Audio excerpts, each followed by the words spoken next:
Hi, welcome to the Recovery Daily podcast. I'm your host, Rachel Abbasi. I'm a grateful recovering alcoholic and stroke survivor. And today I'm going to talk about closing loopholes in early sobriety. So when I first got sober, I was always looking for loopholes to my sobriety. Like, what, what, how can I get out of this? I think it's almost a character defect in a way. Um, it seems only natural, right? That I'm trying to think my way out of the problem. Because it was a problem to me in the beginning that I had to not drink. And so what I would do is I would think of this is terrible, but I would think of every bad thing that could happen. And I would respond to myself with, that's when I'll drink. If this happens, that's when I'll drink. And I think it was really just a show of how desperate I was for alcohol. So I wanted to talk about how we can move from that mindset of searching for a loophole, searching for an excuse to drink, to building a sobriety that can withstand any stress. And I do feel like for those of you who are in stroke recovery or vestibular recovery, I do feel like I talk much more about sobriety in my podcast than I do about stroke and stroke recovery and vestibular, because it's really the foundation of what gets me through everything. If you were to tell me 8 years ago, you're going to have a stroke when you're 5 years into sobriety, I would have thought that's when I'll drink. So it very much is important to my sobriety, the how I deal with the stroke recovery. It all comes together for me. So that's really why I tend to lean a lot more into talking about my sobriety, even though my stroke recovery and vestibular therapy is actually what is prioritized, it feels like, in my life right now. I had vestibular therapy today, and I feel pretty bad today. After that, we did what for me was pretty tough stuff, like walking and moving my head at the same time. I mean, when I was doing it, I thought to myself, this should be so easy. I imagine people who have a stroke and have to learn how to walk again, learn how to talk again, all these deficits that people have post-stroke. I wonder if it feels like for others too, if they feel like this should be so easy. And it's just not. Like, I can't get my body to do these things. So it would be interesting if anybody's listening who has any deficits that you feel that same way. I would love to hear from you. You can email me at rachel@recoverydailypodcast.com. That's why I do this podcast, really, because I want to know that I'm not unique, and I talk about that all the time. So In the early days of sobriety, I would think of these worst case scenarios after I got sober. It was really morbid what I would think, because I would think, I can't drink for any reason, but if that happened, I would drink. I would have to drink. I would give up on life if that happened. I would think about family members dying, discovering that I had a fatal disease, losing my job, needing surgery, getting into a terrible accident and needing pain pills. Like, I was thinking these were the loopholes because I knew I couldn't drink no matter what. And so I was trying to find a no matter what that was an exception. And these types of scenarios in the early sobriety seemed like they were valid reasons to drink. I would tell myself, if that happened, I'll surely drink. This was my way of preparing myself for a relapse, showing just how ingrained this desperation for alcohol was. What I didn't know then was that my sobriety at that time wasn't strong enough to withstand stress, a heavy amount of stress. So I lacked at that time the coping mechanisms and the resilience needed to face life's challenges without turning to alcohol. But what I also didn't realize was that there would come a day when I would replay these worst case scenarios in my life and I would respond, no, I definitely wouldn't drink if that happened. There's nothing today that could make me drink because I wouldn't want to face any of those terrible scenarios without being sober. So it really is fascinating to me how, through working the steps of my program and by building this tool set that I have, that there would come a day that my answers would change, that I was actually building, I was hardening the foundation of my sobriety all this time. Um, it is worth mentioning, I'm skeptical about mentioning this, but the only loophole, unavoidable loophole that I have ever found in 8 years of sobriety is a colonoscopy.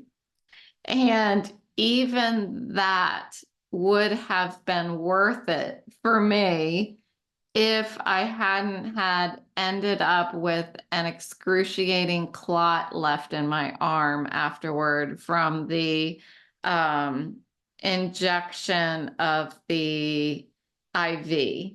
And that was just a fluke thing that happened. That was about a month before I had my stroke.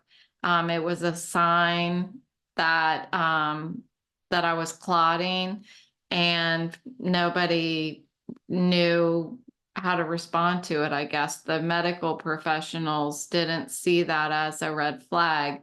So I ended up having a stroke a month later.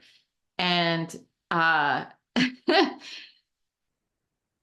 I would say, this is terrible. I would say that I would have thought that that colonoscopy was worth that brief second of a high had I not had that excruciating clot in my arm afterwards. So I think that post colonoscopy and post stroke, I feel like I have stopped looking for loopholes, as funny as that sounds, but um I was entirely ready to be willing in the beginning when I first got sober, but in order to really, like I said, harden the foundation of my sobriety, I needed experience to go with that willingness. I needed to do all of those firsts. I needed to have, an argument with somebody. I needed to feel sad. I needed to feel happy. I needed to feel pain. I needed to lose a loved one. These experiences that are unavoidable, and being able to figure out, learn how to feel it without drinking is what hardens the foundation. I remember when I lost one of my dogs, and I've lost two dogs in sobriety. One was my very, very best friend. Her name was Evie, and she I didn't mistreat her, but she was very much deprioritized because of my drinking.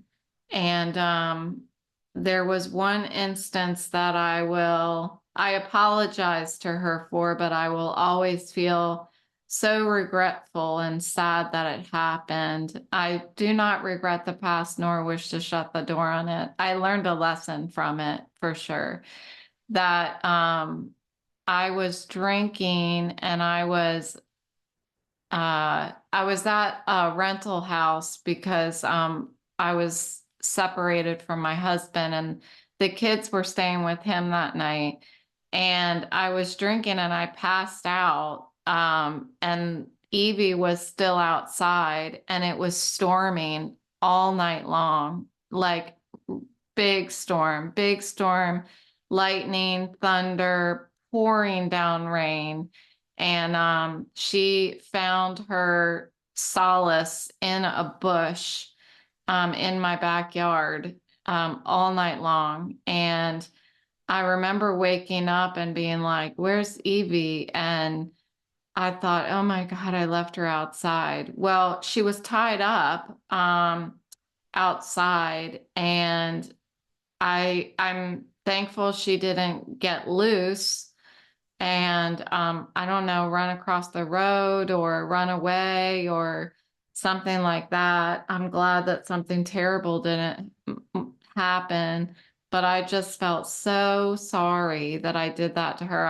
I apologized profusely, and I did my amends to my dog, and I think that that's okay to do that. I'm really grateful that I got to spend some time sober with her before she passed. I had a couple years of sobriety with her and with my other dog, Buddy, a couple years before they passed. And I'm really grateful for that. I'm grateful that I had that time to be a good pet owner, a really good, loving, attention giving, prioritize living beings and kind of pet owner. And it was one of the first losses that I experienced in sobriety.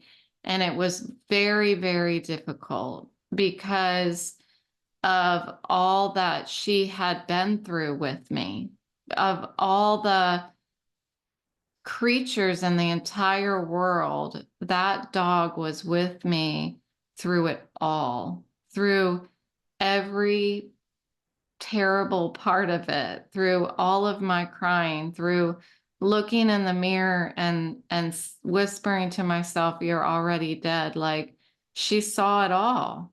She probably wanted me to get help, you know? I don't know what our puppies think, but she certainly stood by me through all of that. And uh anyway, it's that kind of stuff. It's that kind of real depth of experiencing feelings that hardens our sobriety, that makes it strong enough to withstand the next thing that comes. It's important.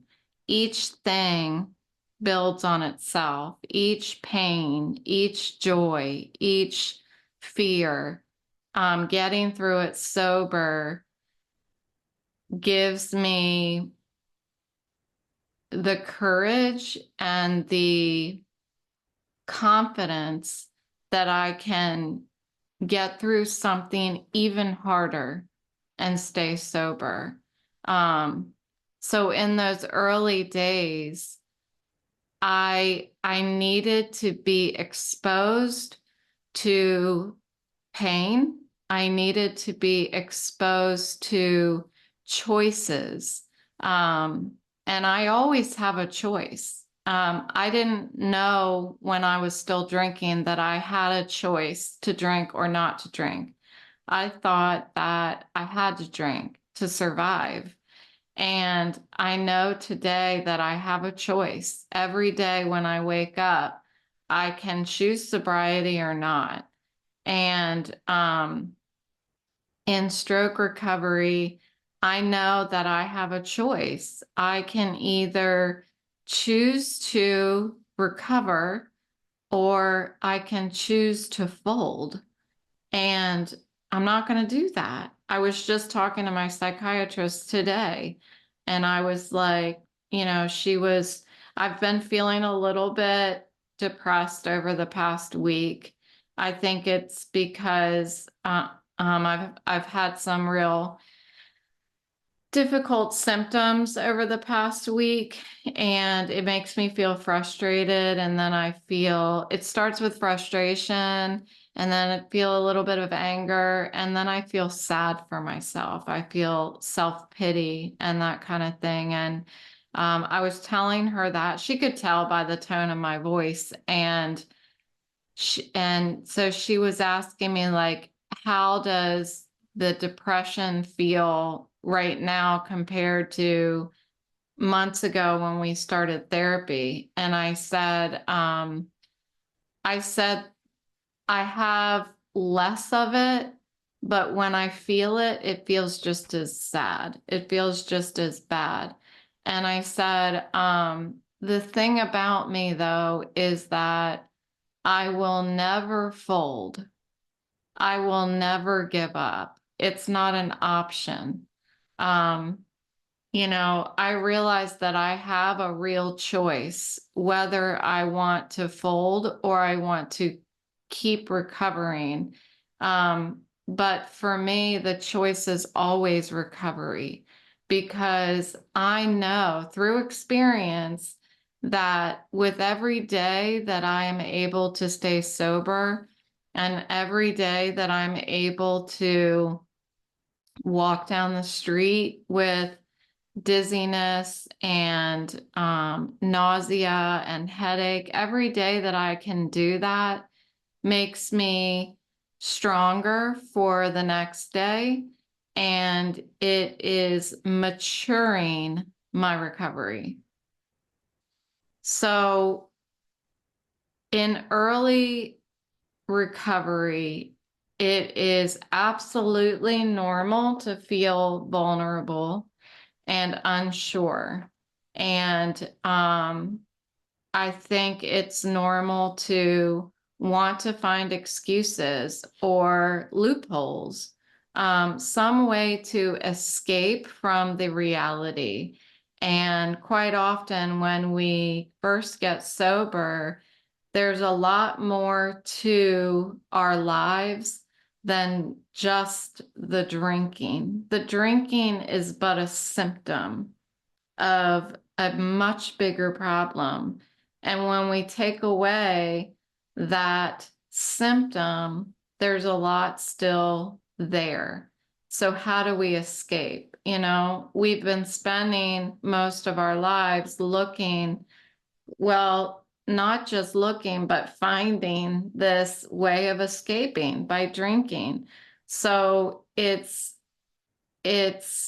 important to recognize that these thoughts of wanting to escape, to looking for a loophole, are part of the process. It is our mind's way of coping with the fear of facing life without our old crutch. It's important to do things like, for me, I was telling a psychiatrist today, I was like, this podcast is a lifesaver for me. I mean, truly, it really is. And the fact that people actually click play and listen to me is just so fulfilling for me. It helps me to shift my perspective and focus on strengthening my recovery, focus on making sure at the end of the day, because I usually record at the end of the day. I've been trying to do it earlier, but I can't seem to totally do that. But it helps me to shift my perspective and make sure at the end of the day that do I have my head on straight? Do I have my priorities where they should be? Do I believe in myself? If I had a negative day, finding a way to change that self-talk. And I can do that by putting together a story that I can share out loud and hear myself say. And part of that is building a strong support system with people around me. And I was talking again to her today about, as much as time as I have on my hand, I always seem to find excuses not to pick up the phone and talk to people. I have a friend of mine who still calls me every week. It's the same one who used to call me every day. Now she calls me at least a couple times a week. And sometimes, I have deprioritized having conversations with people. And I need that. I see that she called like 2 days, yesterday, I think she called, and I haven't called her back yet. And I mean, I've talked to her on text, but I haven't called her back yet. And it's so important for me to have honest conversations about my day, my fears, my struggles, and the great things that I've done. Like today, I'm going to post this on social media, so you should check it out. It's usually Facebook that I post my cooking adventures, but tonight I made tamales and they turned out really good. I was pretty proud of myself and amazed. But talking about the good and the bad helps me to normalize and reduce my sense of isolation, and so through talking to people, developing these healthy coping mechanisms as I continue to experience all of this stuff in sobriety, I'm starting to learn how to relax a little bit more. And I'm starting to find some purpose. And as our sobriety matures, it is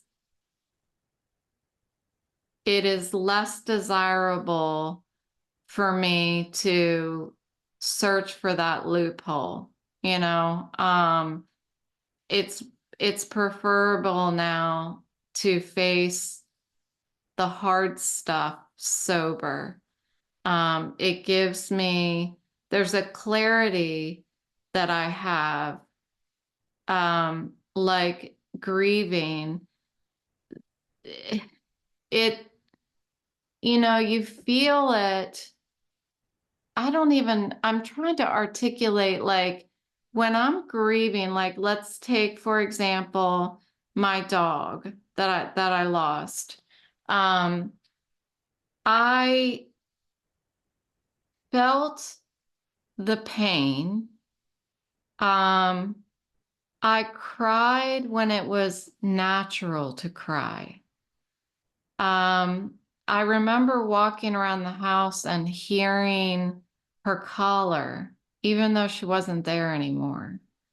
And it brings a lump in my throat right now talking about it, because that's what I should feel. I should be able to stop and sit in silence and not have anything in my hand and feel her presence still, because I can, because I have the clarity, the memories, that I never would have if I was drinking. If I was drinking, I would be sucked into my memories of the past and not grieving the fact that she's not here anymore. I would be trying to relive my memories, close my eyes and put myself back there, because I don't want to be here without her anymore. And I'm certainly not good at it yet, but I'm learning how to be brave enough to stay right here where I am, even when those that I have lost don't get to come here in this moment with me, that they're back there, they're in my past.